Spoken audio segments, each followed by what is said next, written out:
देखो आम आमर जाजपुर तत्काल तहसीलदार से समय आमको पौरपालिका को एक चिठी देते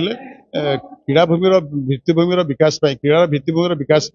जगार आवश्यक थिला आखि रखी तत्कालीन काउंसिल प्रथम पर्यायर 2 एकर जगह और परवर्ती समय 41.6 जगह आपंकर राज्य सरकार क्रीड़ा और युव व्यापार विभाग को हस्तांतर करते सेठारे आपण मैंने देखुए स्विमिंग पूल तैयारी स्पोर्ट्स कम्प्लेक्स तैयारी परवर्ती समय जो विवाद आज आप समस्त आखिया को आसी स्पोर्ट्स कॉटेज नटी तैयारी तारी संपर्क में आज जो विवाद होती आपण मान को कहूँ चाहूँगी जाजपुर अंचल बर्तमान पाखापाखि 30 टी आप इवेंटर भित्तिभूमि विकास कर क्रिकेट कहतु भलीबल कहतु फुटबॉल कहतु आपंकर इंडोर गेम कहतु आउटडोर गेम कहतु स्विमिंग कहतु आपंकर बास्केटबॉल ठू आरंभ करी आपंकर प्रत्येक जो 30 टी विभाग कहली ये 30 टी विभाग जितेबाला एटी आपंकर क्रीड़ा खोला जाउछि सेठी पिला मानकु हॉस्टेल रहिबे क्रीड़ा प्रशिक्षण नेबे एवं विभिन्न समय एवं तत्कालीन विधायक आमर प्रणव प्रकाश दास एटी जाजपुर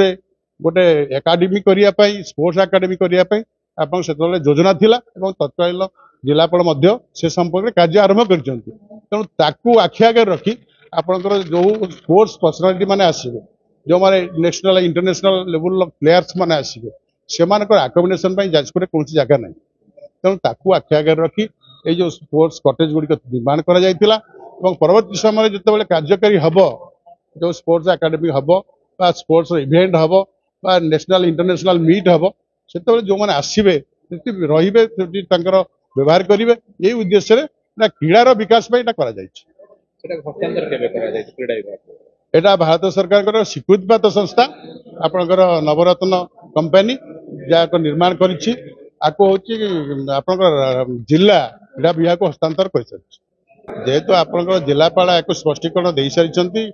ये जो कटेज गुड़िक क्रीड़ा विभाग अधीन अच्छी तेणु आप कौन विवाद उठो बोली मुझे भावुनी।